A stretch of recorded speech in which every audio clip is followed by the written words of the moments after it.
Good morning, everyone. It's Hanifa Menon, and I'm in Oakville in this beautiful forest. And today I thought I would talk to you about places to stay in Bali. And of course, whenever we're traveling, that's one of the first things that we think about is where am I going to stay? And of course, like many other places, or we'll say the entire world, there's so many different types of places to stay. And I had the luxury of actually being able to stay at a number of different places, and all of these being from some spiritual guidance. And there's hundreds of places to stay in Bali. So if any of you have been looking at where would you like to stay if you went to Bali, you'll see that there are hundreds of places. And of course there are. And in every town, in every village, there's all sorts of different places to stay. And I thought in this video I would let you know about some of the places that I stayed, or all of the places that I stayed. And it's literally just to give you an idea of some of the different selections. And because there's so much detail to each place and what it felt like for me, I know that I will be making an individual video about each of the places that I stayed, but today I thought I would just let you know some of the names of the places that I'm staying. And again, there's no gain for me in sharing this with you, except for the gain of sharing that someone knows out there. If you're looking for where could you stay if you went to Bali, this is what I'd love for you to actually have a fun experience in, and me perhaps learn from my experience and think about the places that you might like to stay. And like I said, I'll be making individual videos for all of these, but I actually came up with terms for each of the places that I stayed, and I wanted to share those with you today. So the first place that I actually saw is a place called Ulaman, and it's in Tabanan. And Tabanan's a big, big area, so there's a lot of different types of places to stay there too.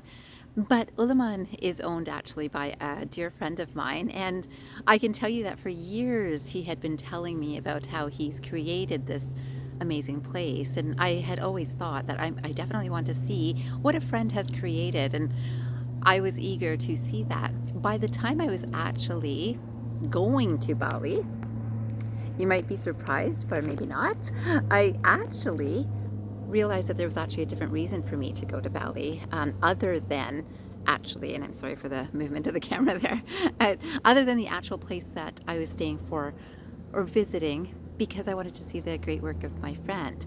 So I saw Ulaman on the first day that I arrived, because he and his wonderful driver and I would say director of his Ulaman eco stay were kind enough to pick me up from the airport, and I got a beautiful introduction to Bali by seeing this place in Tabanan, which is a beautiful space. And the words that I linked with Ulaman are attentive luxury.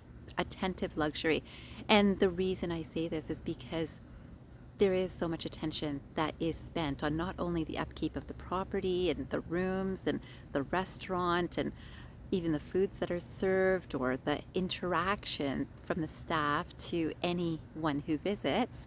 There is this attentive luxury. So you might notice that there are a lot of places that are luxurious places to stay, and you'll see a huge difference in price range for all of these things. But this was well within a good price range for a luxury place to stay, but amazing in terms of their attentiveness to detail.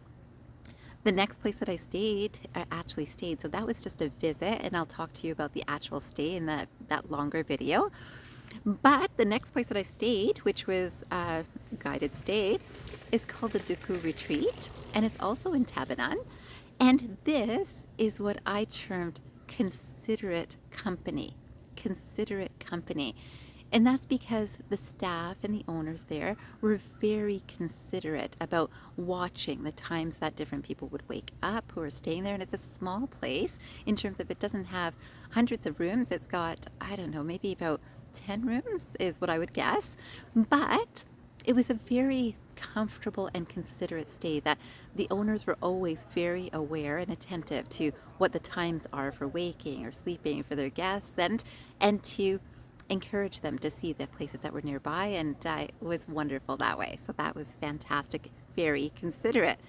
And then the next place that I stayed was at a place called Tirta, And this place I called peaceful privacy. Peaceful privacy in a beautiful space. If someone is going for whether a personal retreat or a personal peaceful experience, because of course a lot of my time was about meditating, and it was a beautiful place to meditate. And I have to tell you, I meditated at all of the places that I stayed at, but I will tell you that there was something peaceful about the energy in this space, and it was very private. So it's actually away from a lot of different things, which has pros and cons, because some people would like to be able to easily travel to another location or a site or that sort of idea, but to get to anything that I wanted to see, I kind of wanted to see, they were far. So in that, it was really nestled away and just so peaceful to just stay at.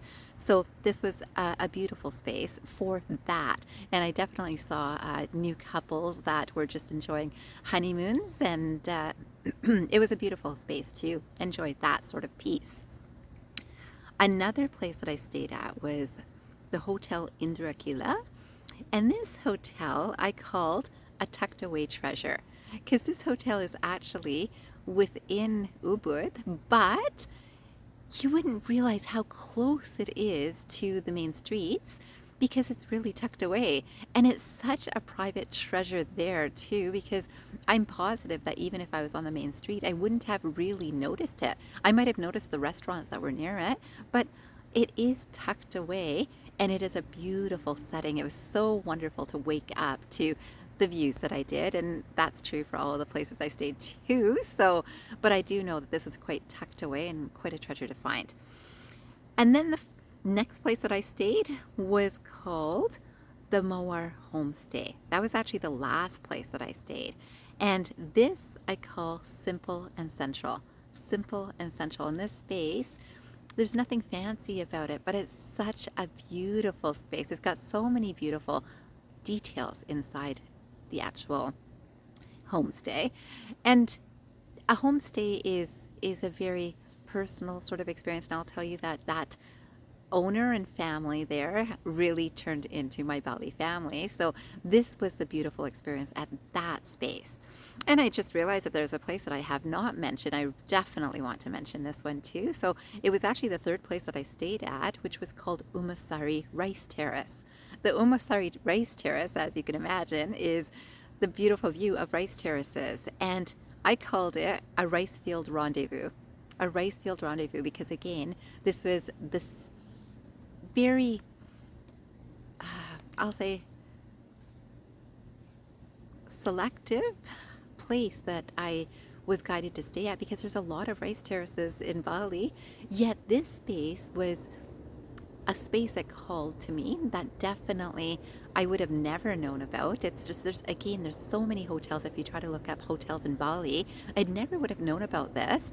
And yet it's such a beautiful space. And it was a rendezvous. It was literally this meeting with this space, which I was able to connect with both the staff and the guests even. It was just such a lovely space to have this rendezvous. And again, I had some great meditation time there. But you would think, with all the rice terraces, where would you want to stay? And I have to tell you, this is a really beautiful space to stay at if you want to be right in the rice terraces, to look out at that every morning and to see the sunrise, sunset from the homes that they've set up, the villas. They're beautiful, and it's a beautifully located space. So you can even visit the local village from that area, and all of the places that I'm talking about also have that. So you can visit local villages. Depends on how close you are to a space that you might want to see. But there were community centers near most of the places that I have visited. There are some that are really a bit farther, and that's also really nice for that private experience of a retreat too. So today, I just wanted to plant these names in your head so you know some of the places that I've stayed, and I'll put links to them just below this video. And as I said, I will be expanding on all of these places that I've stayed and let you know what the experience was like, whether from the room to the stay itself, to the food that was eaten, the amenities that were near the space or right within the space that I'm staying in. And I'd love for you to have this sort of detail before you make any trip to Bali. And I hope you do because, again, this is my experience, and I'm sure online you will find so many different experiences of different people. But today I thought I'd let you know that there's nothing that I'm gaining from this. There's no affiliate marketing happening yet. But I can tell you that right now, nothing, and I'm not looking for it. But I will tell you that I have had some fantastic experiences at all of these places. I look forward to telling you much more about them.